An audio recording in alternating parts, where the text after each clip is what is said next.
It was unbelievable. And then you think about the commitment that he made to his work. He worked at ITW for 35 years. That doesn't happen anymore. But it was his commitment to his job that enables him to lead the life that he's been able to live. He was able to retire when he was 57 years old. He was invested smartly. He never took any risks. But it was his commitment to his job that enabled him to leave my mom with multiple homes, cars in all the garages, and money in the bank.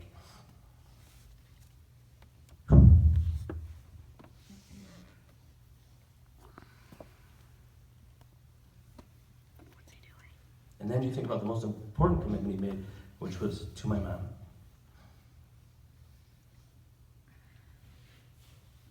I mentioned that my mom saved his life over 100 times, but it was Doug that truly saved my mom's life.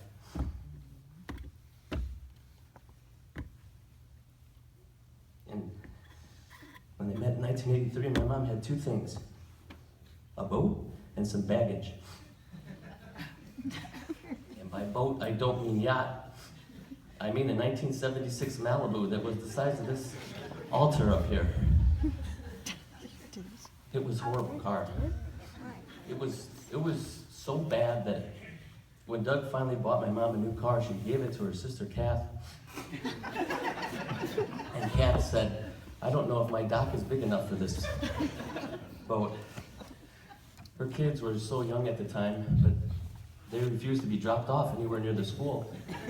She'd have to set the sail due east so that they could deport blocks from the school. And by baggage, I don't mean Louis Vuitton. I mean an 8-year-old kid.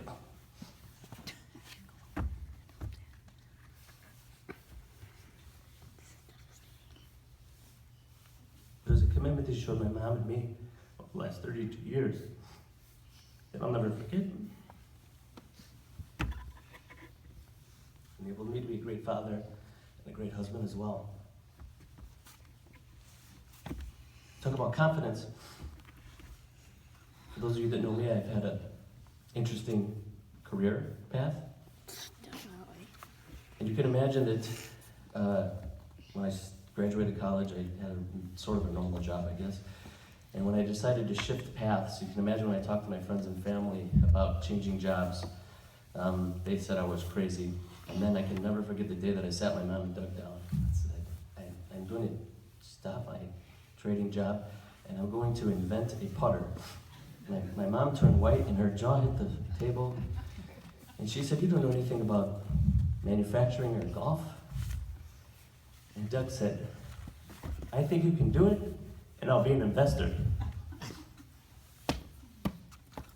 I mentioned that he didn't take any risks, so the fact that he believed in me and was willing to take a risk meant a lot. That company was a financial disaster. And so you can imagine a few years later when I sat my mom and Doug down at the same table and I said, "Guys, I want to open and build a haunted attraction."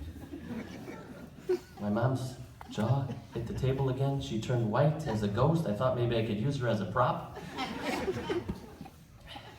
And Doug said, "I think you can do it. I'll help you and I'll be an investor." Which investor can be helping? He did.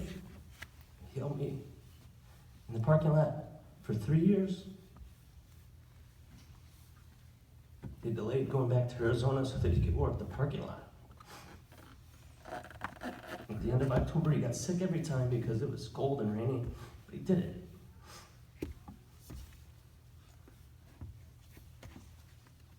The asylum was a success, and so a few months later when I sat him down again and I said, "I'd like to start a technology company that helps charities raise money." But this time my mom said, "Well, you've done all these other crazy things. This one doesn't seem so bad." Doug said, "I could be an investor and I'll help you." I didn't need an investor at this time, but I did need help. And so for the first 2.5 years of Gesture's life, Doug was the accountant and he kept us straight. And since then, we've been able to help charities raise over $500 million, and that wouldn't be possible if it wasn't for Doug. You talk about kindness. This is the most kind man you've ever seen in your life.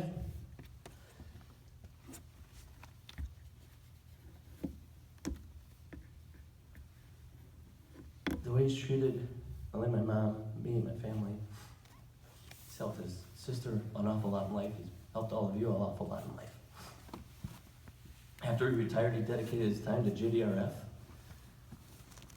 trying to find a cure for diabetes. Probably the most kind story of all is a story about his friend at work named Glenn. Is Glenn here today? No. I'm probably gonna mess this story up too, but basically what had happened was Doug's boss Ernie called him in and said, Doug, I'd like you to replace Glenn. And Doug and Glenn have been friends for years. You're gonna replace Glenn. We're gonna move Glenn out of here. We're gonna pay you more money. We're gonna give you a better title. You're gonna get more benefits and more stock options. And Doug said, I can't do that. I can't do that to my friend. And Ernie said, it's more money, Doug. And Doug said, I don't care about the money. And Ernie said, someone is going to replace him. And Doug said, it's not going to be me. And he didn't replace him.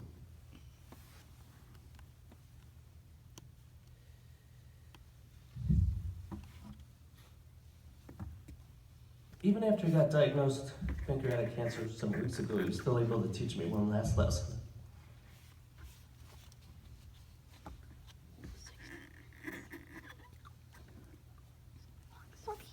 When I came out to see him in Arizona, he said, I don't care about the cars, I don't care about the money, I don't care about the homes. It all doesn't matter. The only thing I want to do is hold your mom's hand and watch the sunset.